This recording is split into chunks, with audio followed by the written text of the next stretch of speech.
Sa House Quad Committee pa rin, lumabas na posibleng ginamit lang ni dating Pangulong Rodrigo Duterte ang drug watch list para targetin ang mga kalaban niya sa politika. Pati sina dating Senator Franklin Drilon at Mar Rojas binalak daw palabasing mga drug lord. Nagbabalik si Marian Enriquez.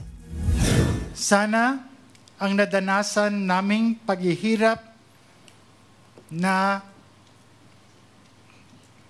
durog, persecution, trauma, at saka walang-wala ay hindi po mararanasan ng iba.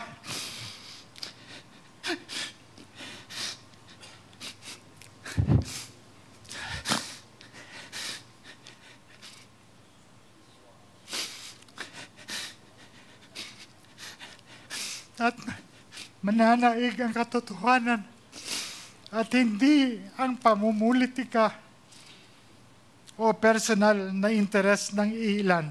Hindi napigilan ni dating Iloilo City Mayor Jed Mabilog ang kanyang emosyon tungkol sa pagkakasama niya sa 2017 Unverified Drug Watch List ng administrasyon ni dating Pangulong Rodrigo Duterte. Sa pagdinig ng House Quad Committee kanina, sinabi ni Mabilog na nakatatak pa rin sa isip niya ang pagbabanta noon sa kanya ni Duterte.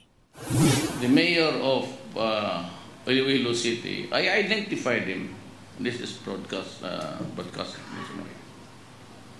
I said, you're next. Patayin talaga kita. Alam po nating lahat, hindi lamang po ito basta-basta pagbabanta. Kayang-kaya niya pong totohanin ito. Labag man sa kalooban, kinailangan po naming lumisan at wag na munang bumalik sa Pilipinas. Pumunta si Mabilog sa Japan at noong August 2017, nakatanggap daw siya ng tawag mula sa isang PNP Regional Director at inimbitahan siya sa Camp Crame. Nakausap din daw ni Mabilog si nooy PNP Chief Ronald De La Rosa na nagsabing tutulungan siya dahil naniniwala siyang inosente ang alkalde.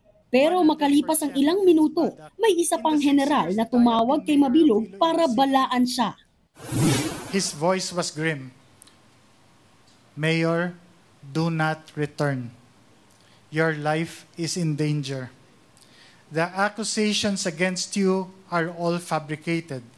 But if you go to Crame, you'll be forced to point fingers to an opposition senator and a former presidential candidate as drug lords. Pati ang misis ni Mabilog, tinext din daw ng asawa ng isang general at binalaang huwag uuwi dahil napalilibutan ng mga armadong tao ang kanilang bahay. Dahil sa mga banta, 7 taong nag-self-exile si Mabilog at nakahingi ng political asylum sa Amerika noong 2019. Sa isang pahayag, kinumpirma ni Senator De La Rosa na pinapunta niya nga si Mabilog sa Crame at sinigurong walang mangyayaring masama sa kanya. Kukumbinsihin niya pa nga raw si Duterte na matino si Mabilog. Kaya hindi raw kapanipaniwala na papupuntahin niya ang dating alkalde sa Crame para lang patayin. Tingin naman ni Mabilog, politika ang dahilan kaya isinama siya sa drug watch list. Do you believe that it was the former president that actually put you in that initiated list that you're talking about? Yes, Your Honor. I believe that. Tanong ng mga kongresista, sino raw ang tinutukoy na opposition senator at dating presidential candidate na gustong palabasing drug lords? Better you answer yes or no. Is it Senator Mar Rojas, former Senator Mar Rojas? Yes, sir. Or is it former Senator Drilon, which is your cousin?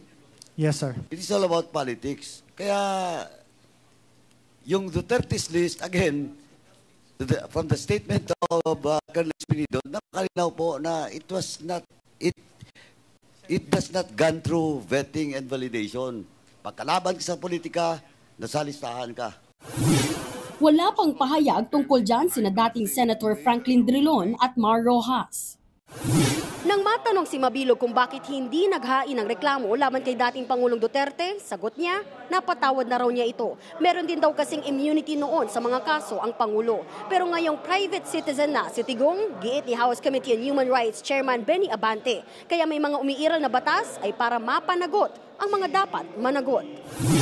Sa susunod na linggo, ipagpapatuloy ang pagdinig ng House Quad Committee at iimbitahan dyan ang panganay na anak ni Digong na si Davao City Representative Paulo Pulong Duterte. Meron daw gustong tanungin si Pulong sa mga resource person. Matatandaang sa isang pagdinig ng Quad Committee, idinawit ni dating Customs Official Jimmy Guban si Pulong sa drug shipment incident noong 2018, bagay na pinabulaanan niya. Nagbabalita mula sa Frontline, Marian Enriquez, News 5.